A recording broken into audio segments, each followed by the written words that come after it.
there is huge misconception when it comes to breathwork, at least the type of breathwork that I'm teaching. And I really find that most practitioners, clinicians, myself included for a really long time, really don't understand breathwork, right?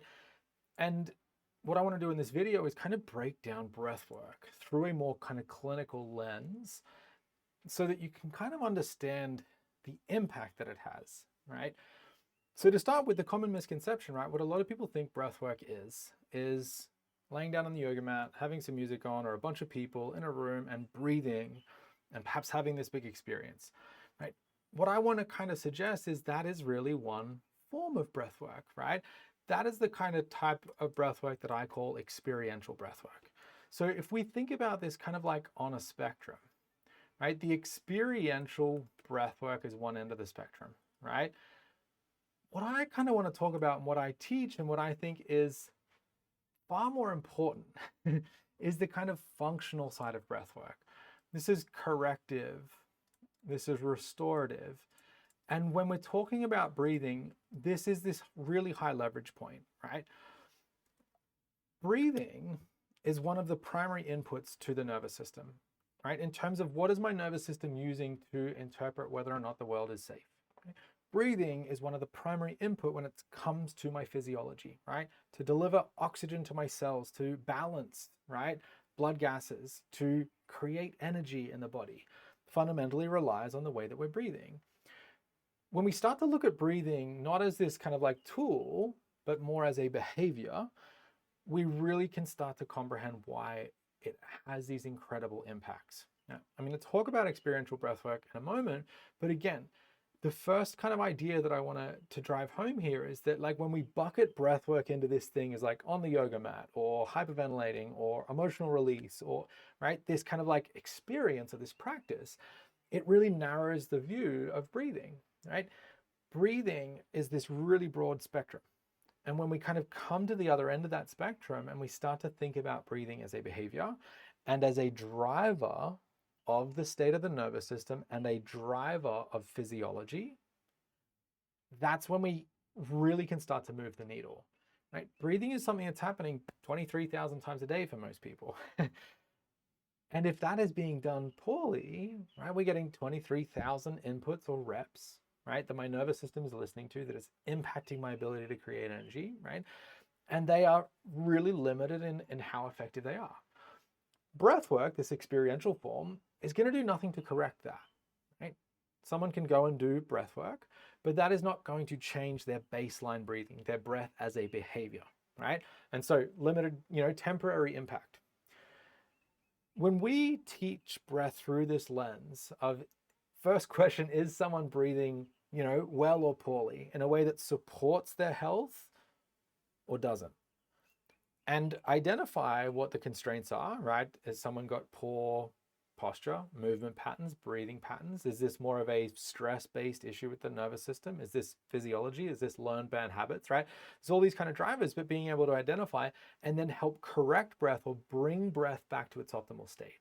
What we're doing here is creating capacity for the nervous system, right, to be flexible. We're creating capacity for the body to be healthy is a really wonderful way to think about it.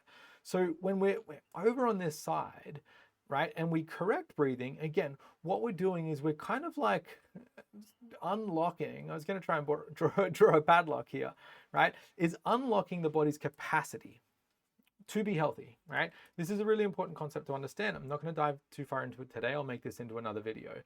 But if the nervous system can reach this state of safety, of repair, of regeneration, if the body can create a surplus of energy, all of a sudden, we're able to create the conditions for health to emerge.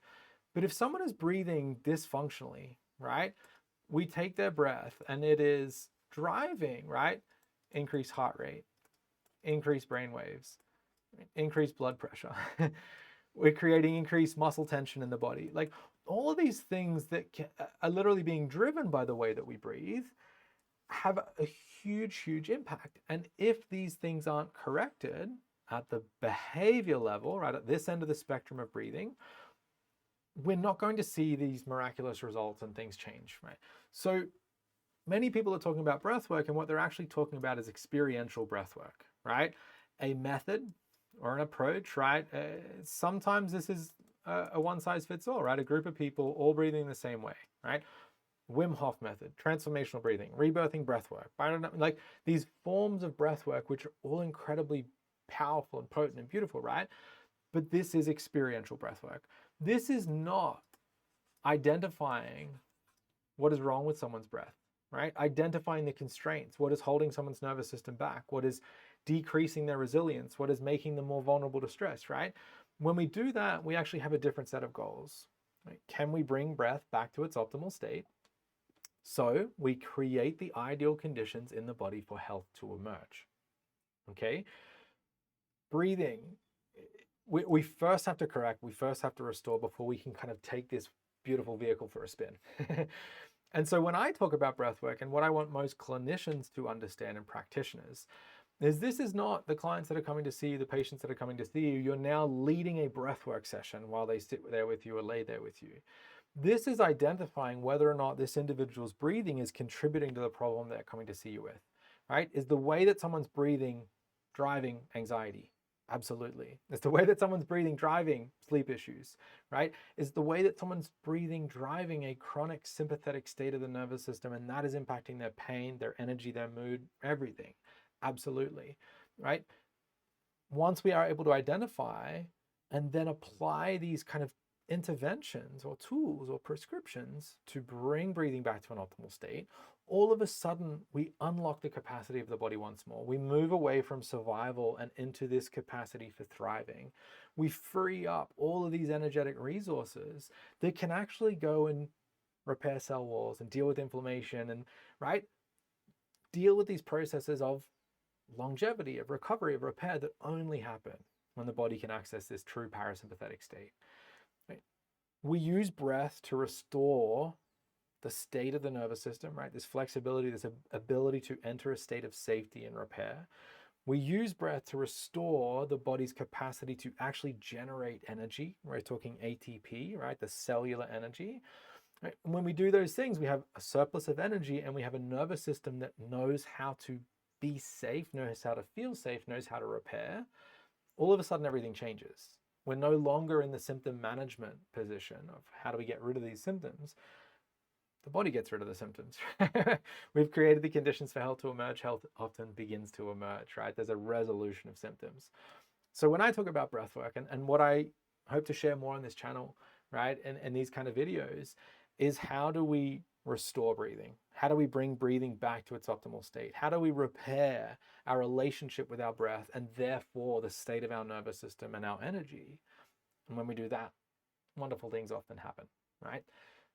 I hope this helps. So subscribe so you can kind of, stay up to date with this new teaching around breath work. Hopefully that's a little bit more aligned with the way that you work as a health practitioner, right? Supporting the people that you support.